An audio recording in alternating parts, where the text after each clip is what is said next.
Hey everybody, welcome to this episode of the Home Help with Jed Real Estate Show, where I'm your realtor and host, Jed Barnett. I'm a real estate agent here in the Dallas-Fort Worth Metroplex, and with these videos, I just aim to bring you accurate and helpful information in all things real estate. So on today's video, I'm going to be talking about what's on a lot of y'all's minds, and that's COVID-19 and how it affects the real estate industry. Kind of what are we seeing right now and what's to come with all this that's happening right now, this crazy situation. So I aim to be elite in my industry. I aim to be the very best at what I do. I listen to a lot of top economists and real estate experts and what they have to say and what they're saying about what's going on right now. And one of my favorites is Dr. Lawrence Yun. Dr. Yun is considered to be one of the chief economists in any field, but especially in real estate. He is the senior VP and chief economist for the National Association of Realtors, which has 1.4 million members. If you're watching any news outlets like radio or TV, he's often the voice and face you're hearing when they're talking about the real estate market, and he's just a leader in the real estate industry, and he has a lot to say about what's going on right now. So where are we? We're in a different time. It's crazy. If you think back, just back in February, we had a soaring economy, record low unemployment, our country was cruising, everything was great, the housing market was solid, and then this all happens, and it's just been a very interesting time, hasn't it? What's happening in the real estate market now? As of February 2020, the housing market was on very solid ground. But now many are thinking back to 2008 when we had the big housing market crash, or thinking, is that impending? Is that what is going to result from all this COVID-19 stuff? And I'd just like to point out some differences between 2008 and the scenarios that were then in place that led to that market crash versus where we are now in 2020. And y'all, it's an entirely different scenario, and we're on very solid ground. So unlike the stock market, homeowners have not lost 30% of their value in the last month, as we've seen happen in the stock market. So I just want to compare and contrast some differences between 2008 and now. So number one, in 2008, we had builders overproducing houses. They were actually building in that decade 1 million more homes than what they've built in this decade. It was twice the volume that they're producing back then versus now. So now we actually have a housing shortage. It would be good if builders built more houses and bring us back to a little bit of a balanced market, but right now there's a housing shortage, not like there was in 2008.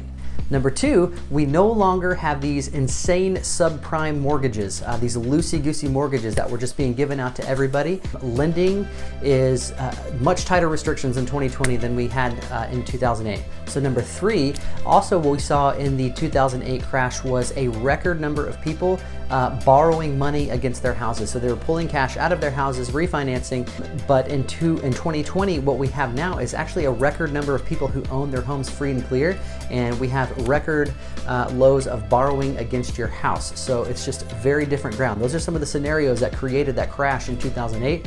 We simply don't have those now. Number four, another way that the housing market is set up to do very well is that we have very cheap money right now. So coupled with the stock market that's low is the fact that we have record historic low mortgage rates. So these are opposing forces, and most folks are much more attracted to these low mortgage rates than they are the stock market right now. So when you look at home prices, they are much more stable than the stock market. While the stock market can take quick dives up and down, the housing market is typically much more stable. It's wealth gain over the long term, and it's typically, I think, a better safe haven than the stock market. So we have all those differences between 2008 and 2020 and what's happening with the housing market.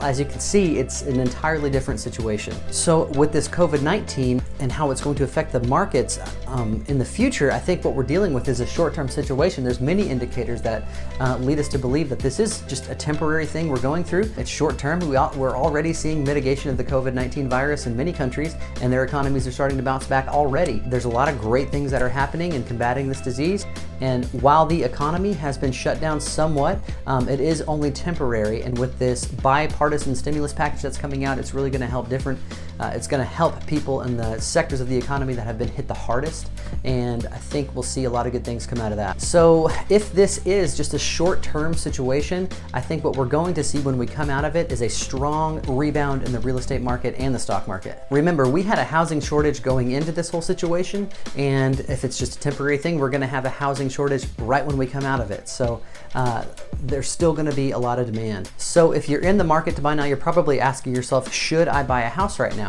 I'm not here to say everything is perfect. I really do think you should take a look at your situation, look at your job security. If you're in a job that might be affected by COVID-19, if you're in a scenario where you might be on a little bit shaky ground with your job, it might be exercising wisdom to take a pause and just wait and see what happens. However, on the other side of that, if you are secure in your job, now is a really great time to buy a house. You could take advantage of the record low mortgage rates. So when this is all over, there will still be a housing shortage and we will still have low mortgage rates. If you just take a look at the fundamentals of the real estate market, y'all, we're in great shape. The housing market is solid, the banking market is solid, home values are solid, and there's pent-up demand. So I would encourage you to take a long-term perspective look. Things are going to be okay. There is light at the end of the tunnel here.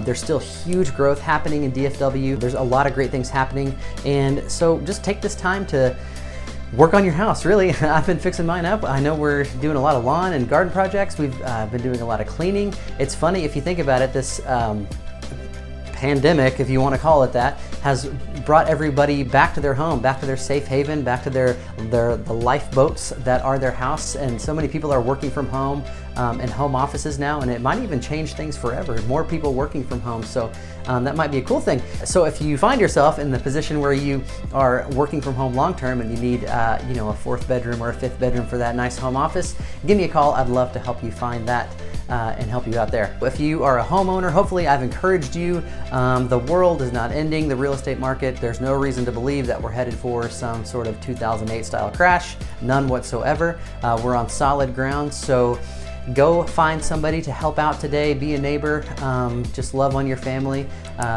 pray, read, relax, and we'll get through this. If you've enjoyed this video, please like it, please share it, please comment, please tell your friends to check me out. I appreciate it. You guys have a great day, and I'll see you in the next video. See you later.